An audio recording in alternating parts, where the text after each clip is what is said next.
32 minute से ज़्यादा बनेगा नहीं। चलो ठीक है, कीजिए, स्टार्ट कीजिए। यहाँ पर आप देखिए PL12 कॉइल, यहाँ पर क्या आ रहा है 1.2 volt dim, power button press करने पे ट्रिगर होने पे वोल्टेज बनेगा, ये वोल्टेज नहीं बन रहा था। साथ ही साथ आप देख सकते हैं DDR4 रैम का स्लॉट है, 8 जनरेशन तो DDR4 आएगा, तो DDR4 में ये वोल्टेज बनने से पहले आपको किसका टेंशन लेना रहता है, इस वोल्टेज का टेंशन लेना आता है 2.5 वोल्ट ये बन रहा है कि नहीं बन रहा है। तो यहाँ पर हमने देखा ये भी नहीं बन रहा था। ये क्यों नहीं बन रहा था, तो यहाँ पर हम देखिए क्या देख रहे हैं, एनेबल सिग्नल यहाँ पर क्या है, डिम ऑन 2V5, ये सिग्नल नहीं आ रहा था ट्रिगर होने पे। साथ ही साथ इसका भी देखिए एनेबल सिग्नल क्या है, ये S5 पे हम जा रहे हैं, आप देख सकते हैं एनेबल सिग्नल इस यहाँ पर भी क्या है, डिम ऑन 1.2। अब ये दोनों सिग्नल देखिए आ कहाँ से रहे हैं, इसको आने के लिए सेलेक्ट, पहले तो इसको देखिए ये कहाँ से आ रहा है 32 का मतलब आपने यहाँ पे देखा पेज नंबर 32, और ये सिग्नल भी है मेरा कहाँ से आ रहा था, ये भी देखो 32, मैंने यहाँ पर ये लिया,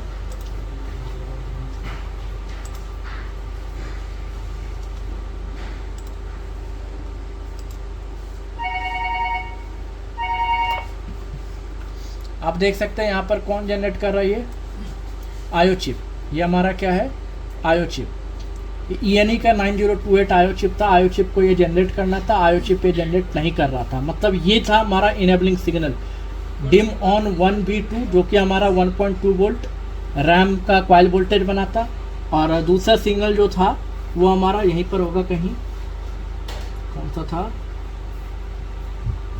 वो VPP के लिए, वो भी यहीं पे कहीं होगा। तो कुल मिला के बात यहाँ पर अटक गई कि जब मैं पावर बटन प्रेस कर रहा हूँ तो डिम ऑन 1 वोल्ट 2 ये क्यों नहीं जनरेट हो रहा है। तो सीधा सीधा बता दे रहा हूँ, ये जो जनरेट होता ये तब जनरेट होता जब मैं पावर बटन प्रेस करता, और पावर बटन प्रेस करने पर हमारा ये आता PMSLP S4 आता, PMSLP S4 के आने पे ही हमारा ये डिम ऑन 1 वोल्ट 2 जनरेट होगा।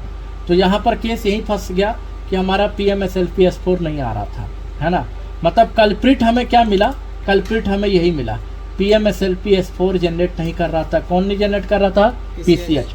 अब बात आ गई कि ये जनरेट होने के लिए आयो मतलब रिक्वायरमेंट्स क्या है, तो रिक्वायरमेंट्स में हमारा RTC सर्किट परफेक्ट ओके, हमने RTC सर्किट चेक किया वो परफेक्ट ओके जा रहा था, हमें लगा आयो चिप के रिक्वायरमेंट्स चेक करो। तो जब भी आपको PMSLP S4 ना मिले तो आप आयो पे एटलीस्ट RSUM RST चेक करोगे, वो परफेक्ट था।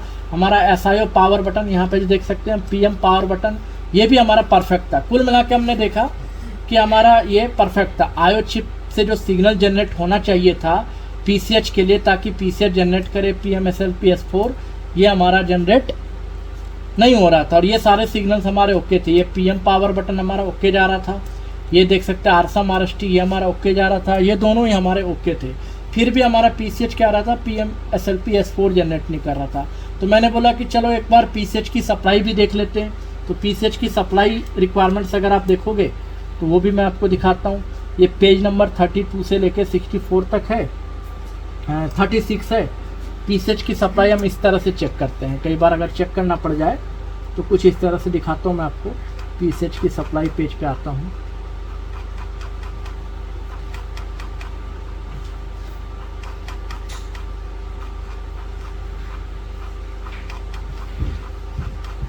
PCH की सप्लाई यही था क्या, हाँ ये देखिए PCH की सप्लाई का पेज है। 1.05 सस ये हमारा ऑलरेडी बन रहा था, जिसको मैं 1 वोल्ट ऑलवेज कर रहा था, ये बन रहा था मेरा, है ना।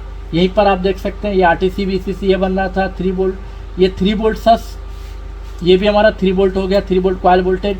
मतलब PCH की जो सप्लाई रिक्वायरमेंट चेक करनी होती है ना, इस केस में हमने देखा सप्लाई रिक्वायरमेंट्स भी ओके है। PCH को जो 2 इनपुट चाहिए था RSUM RST और पावर बटन आउट, वो भी इसको मिल रहा था।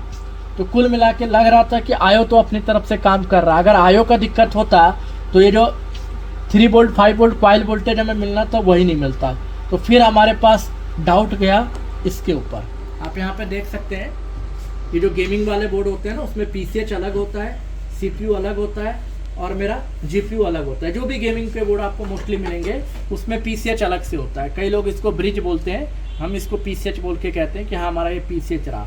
तो अब हमारे पास ऑप्शन सब 2 थे कि हमें अब कंफर्म हो गया कि हमारा PCH ही फॉल्टी है। फिर भी हमने बोला कि एक बार बायोस कर लो, एक बार हमने बोला कि ये बायोस को कर लो।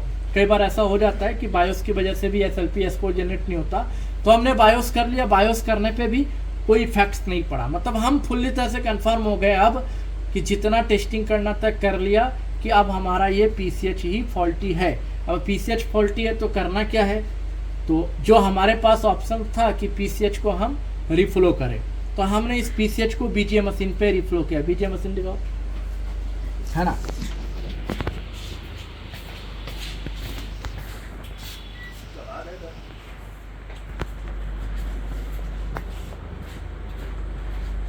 हाँ, तो आप देख सकते हैं इस PCH को हमने BGA पे जस्ट रिफ्लो किया। रिफ्लो के लिए जो भी प्रोफाइल चाहिए होता है वो प्रोफाइल हमारे पास था, उस प्रोफाइल को सेट करके हमने रिफ्लो किया। यहाँ पे रिवॉल्व नहीं किया कि हमने रिफ्लो किया। SMD से हमने इसको हीट नहीं किया। जनरली लोग होते हैं ना SMD से हीट देने लगते हैं, उस तरह हीट देने से कई बार PCH का खराब होने का चांस रहता है। तो इसको हमने प्रॉपर तरीके से BGA मशीन से रिफ्लो किया और परिणाम आपके सामने है। जो हमारा SLP S4 जनरेट नहीं हो रहा था वो जनरेट हो गया, S3 जनरेट नहीं हो रहा था वो हमारा जनरेट हो गया। मतलब देखा जाए तो आप कह सकते हो कि केस कैसे सॉल्व हुआ, कैसे सॉल्व हुआ, BGA मशीन से, BGA मशीन से रिफ्लो करने से। लेकिन पहले ही हमने रिफ्लो नहीं किया। हमारा जैसा कि काम है, अगर आप रिपेयरिंग कर रहे हो, है ना, आपके पास टाइम है तो पूरा कॉन्सेप्ट से एक बार चलो, है ना।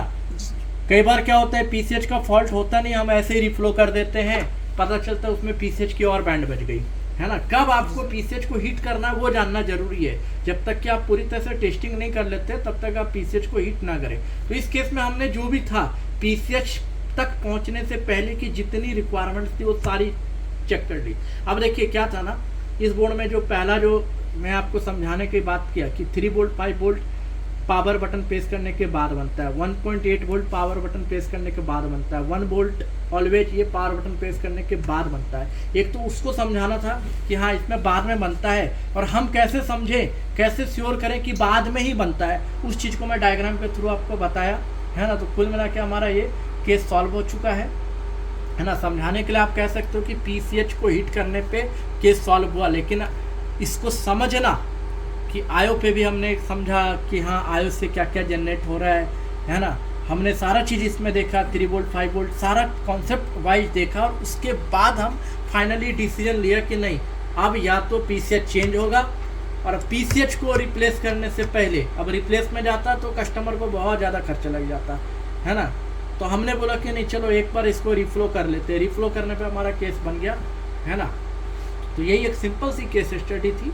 इसमें मैंने आपको थोड़ा बहुत एस्केमेटिक का भी हिंट्स देकर के समझाने की कोशिश करी कि किस तरह आप बोर्ड के लॉजिक्स को समझोगे। 3 वोल्ट 5 वोल्ट के पीछे नहीं लगोगे। अगर मान लीजिए किसी वजह से 3 वोल्ट 5 वोल्ट नहीं बन रहा होता, अब बोर्ड आपका ट्रिगर नहीं हो रहा होता, तो हम तो 3 वोल्ट 5 वोल्ट में उलझ जाते हैं कि भैया एडाप्टर लगाते 3-5 बनना चाहिए, 3-5 नहीं बन रहा है, चलो इसके पीछे लग गए। लेकिन यहाँ पे डायग्राम यूज कर लिया तो एक क्लियर हो गया कि 3 वोल्ट सस 5 वोल्ट सस मतलब बनेगा भी तो बाद में ही बनेगा, ठीक है ना। ये कोई नया कॉन्सेप्ट नहीं, बहुत पुराना कॉन्सेप्ट है। जो आपका ये आता था ना, ये DB 2000 वगैरह जो बोर्ड आते थे, है ना। R23 तो फिर भी अलग चीज़ है। R23 में तो ऐसे भी कंफ्यूज करता वो S5 बोल के, जैसे DB 2000 वगैरह के बोर्ड आते थे HP के पुराने हब आर्किटेक्चर में, है ना। या फिर मैंने बोला डेल के बोर्ड आते हैं क्वांटा में, उसमें भी यही होता है 5 वोल्ट S5 3 वोल्ट S5, तो समझ, सॉरी 5 वोल्ट सस 3 वोल्ट सस, तो सस आ गया ना लिखा हुआ, तो समझ जाना ये कब बनेगा, पावर बटन प्रेस करने के बाद बनेगा, ठीक है ना। तो ये हमारा आज का केस स्टडी था। धन्यवाद।